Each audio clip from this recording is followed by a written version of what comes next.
Hello everybody, welcome back to Carolina Kaiser. Today, I'm sure you've read the title and already seen this image, which is why you clicked on the video. Today I'm discussing, what if the American Revolution failed?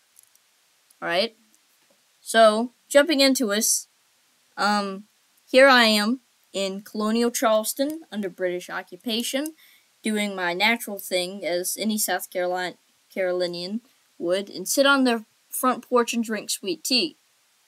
So, that's colonial Charleston, and it's controlled by the British. This is modern day Charleston.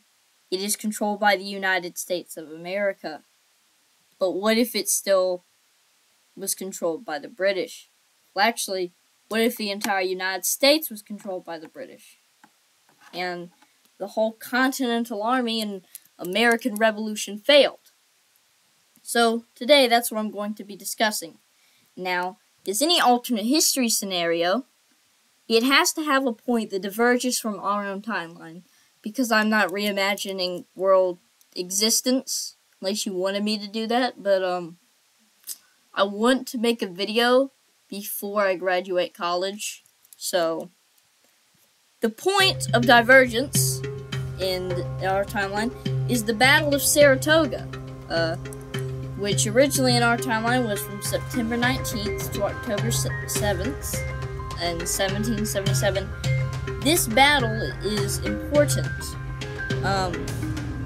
for the reason that for this battle, this is what convinced the French monarchy to help the United States, and I personally believe that if the French monarchy had not intervened with the United States, then probably we would not have succeeded in beating the greatest military force in the world. So as we can see here, right?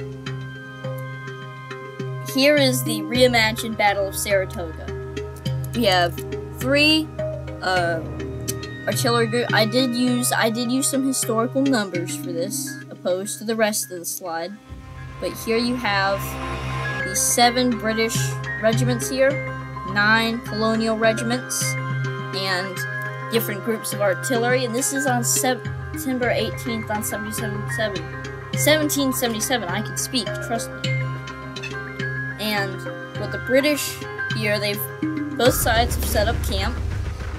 What's happened here is British scouts have been sent out, and they've monitored that the Continental Army is preparing to march north, and the British need a plan for battle. Now, the British can obviously see that the Continental Army has way more numbers, and that in a conventional battle, using, the tactics that the British usually use, this was going to be a defeat.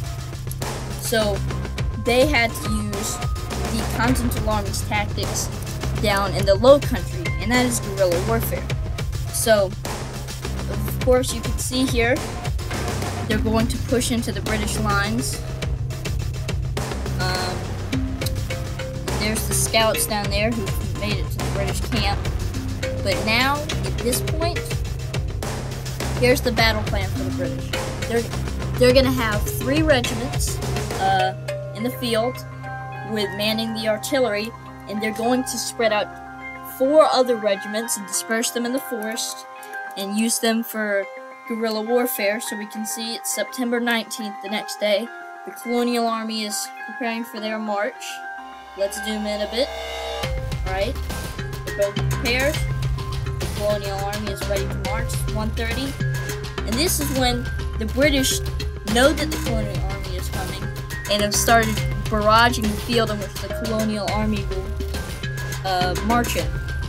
So as you can see here, boom, these start popping up, and this is where the engagement of fire, not only between the artillery now, but between the muskets here in this area right here. I didn't even know I could have my mouse at this part, but alright, so right here, so I can point y'all now.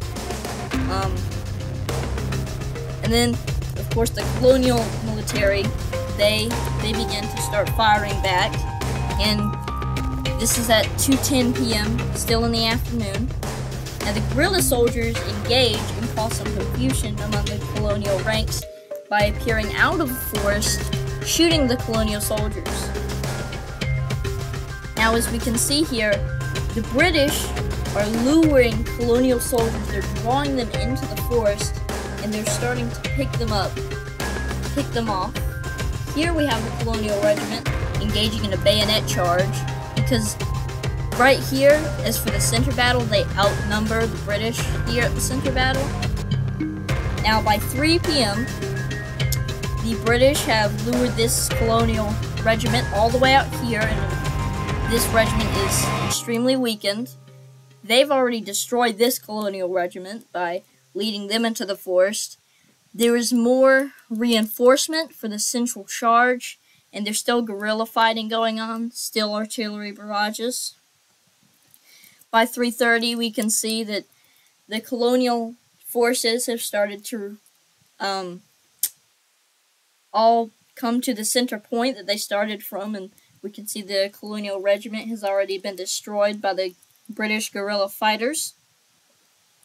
And we can see the British are closing in on the colonial armies. Multiple regiments and groups of soldiers have fallen, leaving their soldiers to scatter. And as we can see here at 4:30, the British are closing in on the colonists, who are actively trying to retreat with their artillery to get back to their camp and get out of here. Now, as we can see, the British continue at 5 p.m. to terrorize the retreating colonial troops. And as we can see here, the battle goes on. But by 8 a.m., the British have advanced. They've picked up camp, moved it closer. And that is all the American colonists have left to defend themselves. Artillery and 3 of the 9 regiments they set out with. Now, this is important, again, because here we have Benjamin Franklin trying to convince the King of France to help the American cause.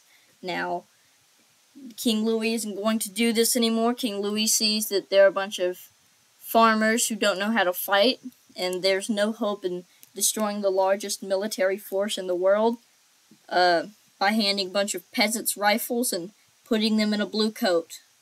So, this is what the map looks like at this point of the war. We have British forces in the north and British forces in the south.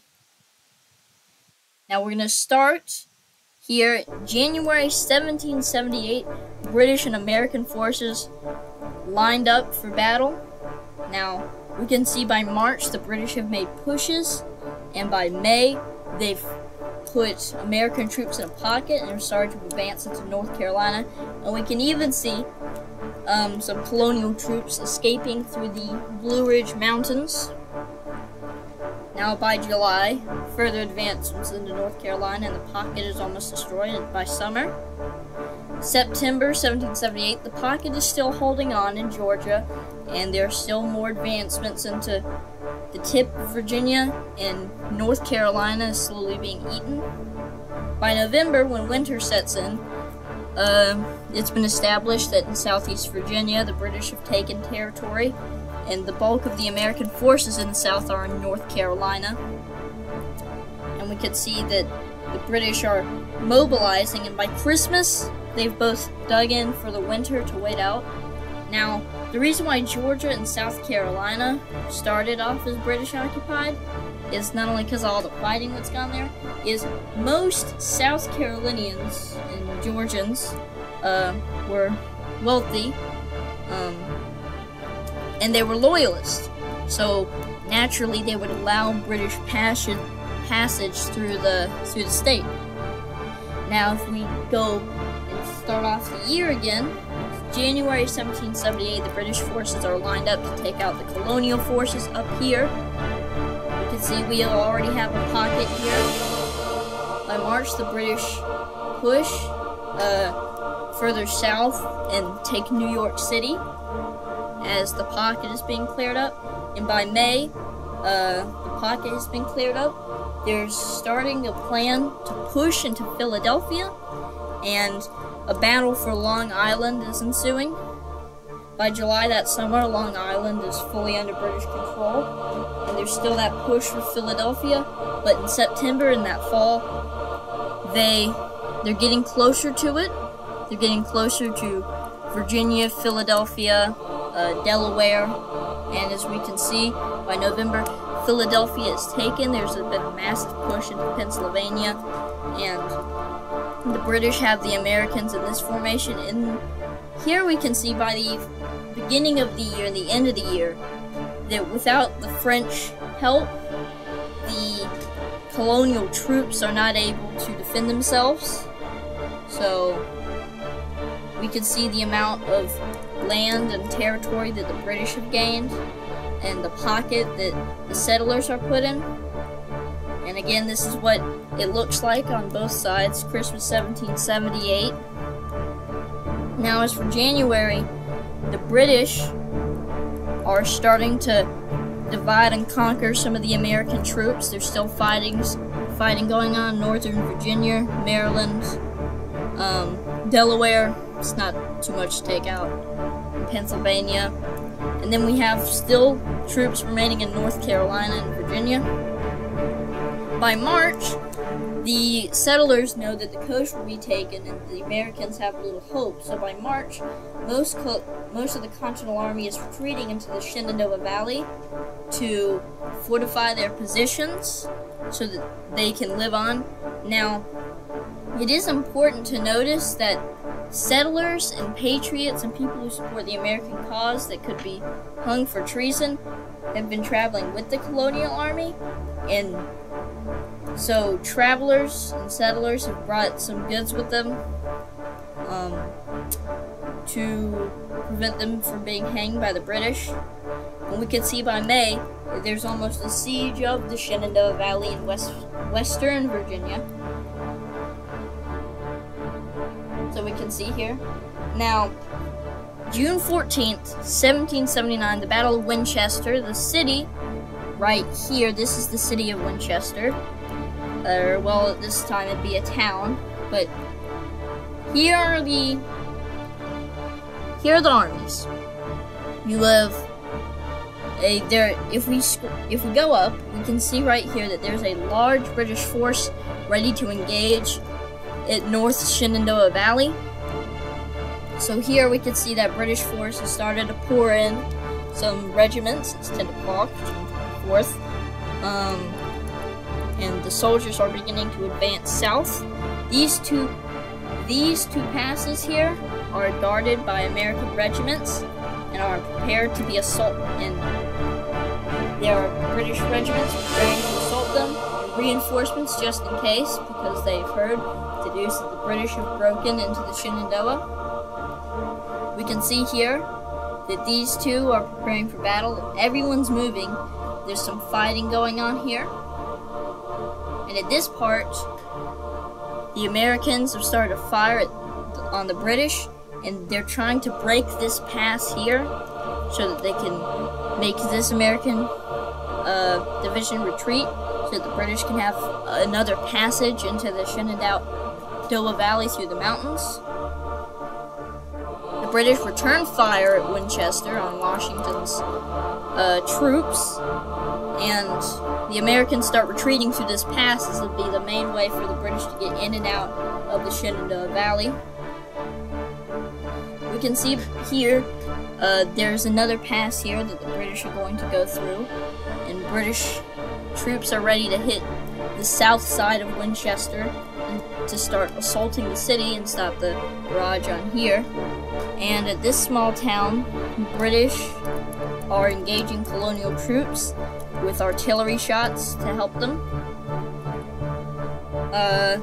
Near noon, 12:30, we have the British assaulting the south side.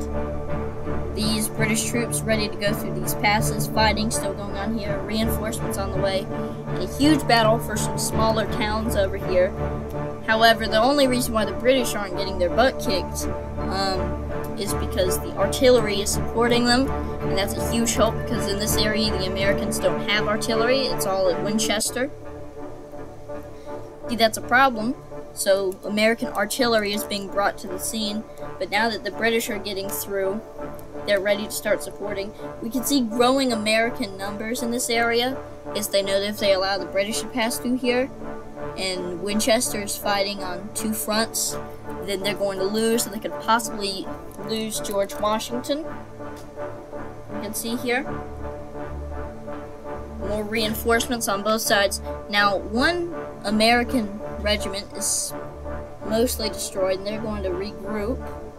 And now there's two separate skirmishes going on for small towns. Artillery's on the way, and here at the south side, as we forgot to mention, the Americans are trying to fight the British, who are trying to get into the city of Winchester.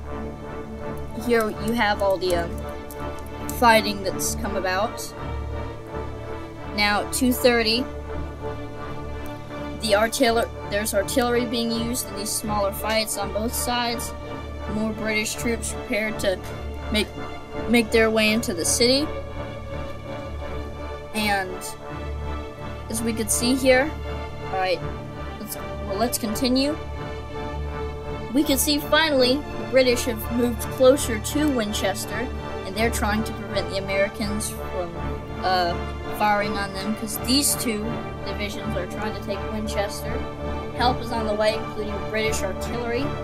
Now, by this time, we can see that a small scout group is sent out, and now this pass right here has been taken. These two smaller skirmishes rage on. Now, this is where the tides of the of the battle turn increasingly towards the British, as we see the forces here to conquer Winchester now have 3 British regiments blocking them. So now there's a fight going on here, and this allows for no passage to the city of Winchester for supplies.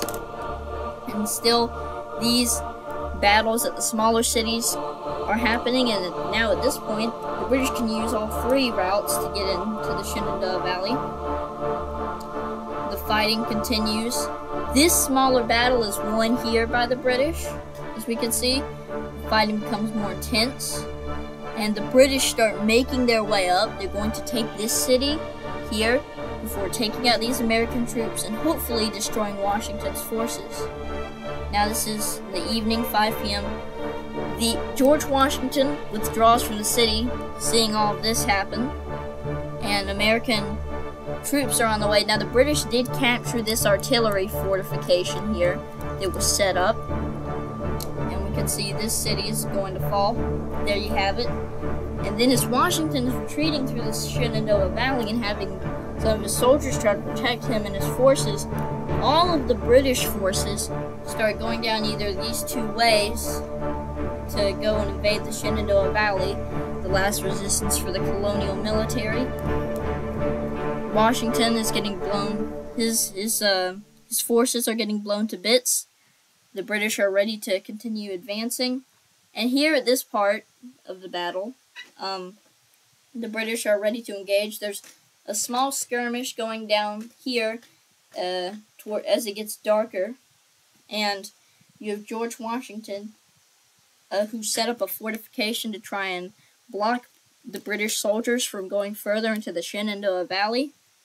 But this is what it looked like in May, and as you can see here to my left, that North Shenandoah Valley is taken, and now that they have safe passage into the Shenandoah Valley, the Shenandoah Valley will soon fall. So this is what the map looks like.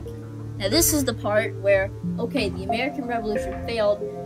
Now, to talk about what happens in the 13 colonies, anyone associated with the Patriots would be imprisoned or hanged,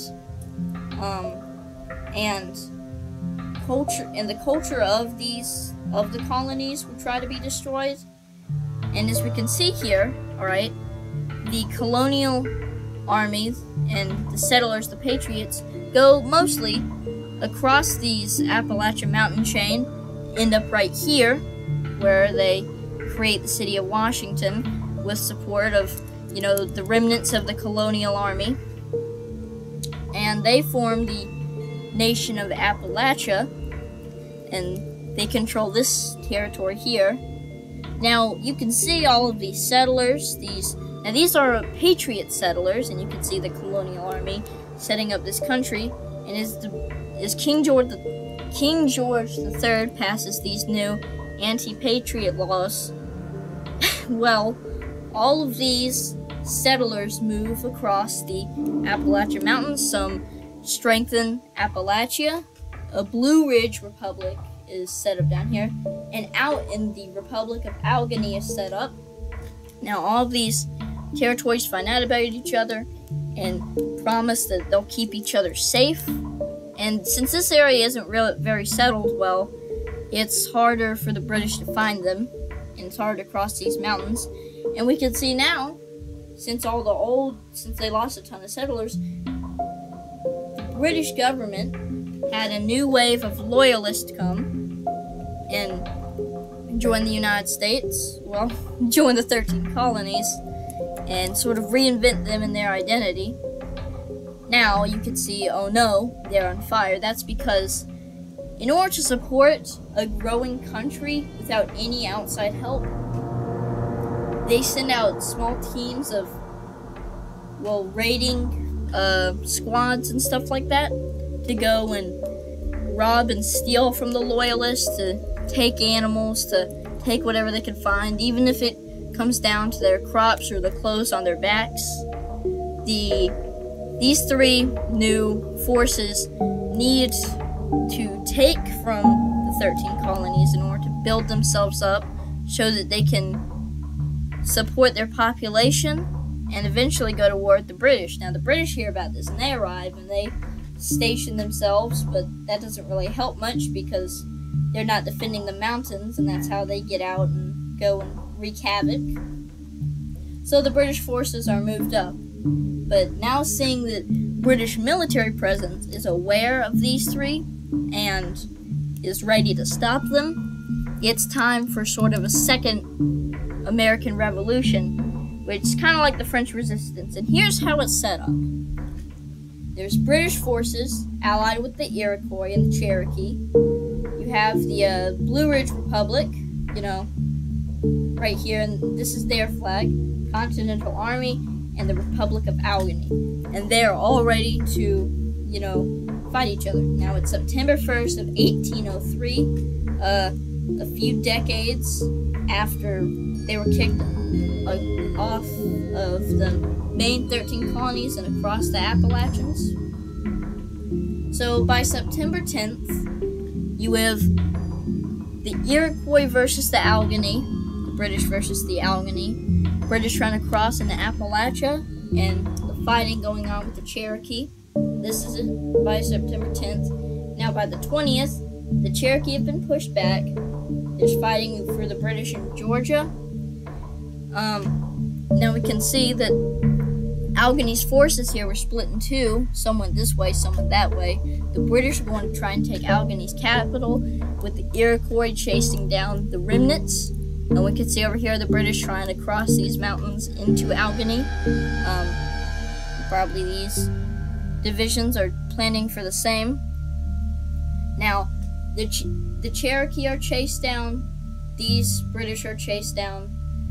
This colonial army can go and start retaking some areas of the 13 colonies, and this colonial army is going to help the Allegheny division take down the Iroquois.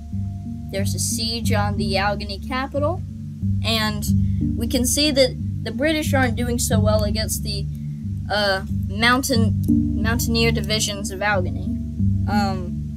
By October the 10th, the Blue Ridge divisions have come down. They're destroying the Cherokee and the British armies down here. The colonial forces are going after the British in the mid-country. The Iroquois are being pushed back. The Allegheny is holding their territory. And we can see here by October 20th, the British are kept in Charleston, being assaulted by the Blue Ridge forces. Now these colonies down here have basically been liberated. We can see the colonials try to take down the forces in Pennsylvania, and the siege is going on, but now they're on the attack, and they're on the attack to destroy the Iroquois force and that British division assaulting the capital of Albany.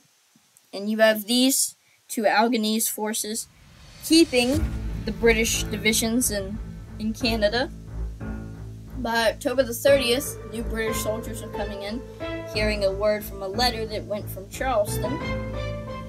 And basically, the goal of the North is to keep the British in Canada. Now, right here, the British are trying to split the colonies in half, but that simply won't do. So for November the 10th, Albanese forces join, and there's a huge assault here near the crossroads of New Jersey, Maryland, and Pennsylvania, with incoming British reinforcements for South Carolina.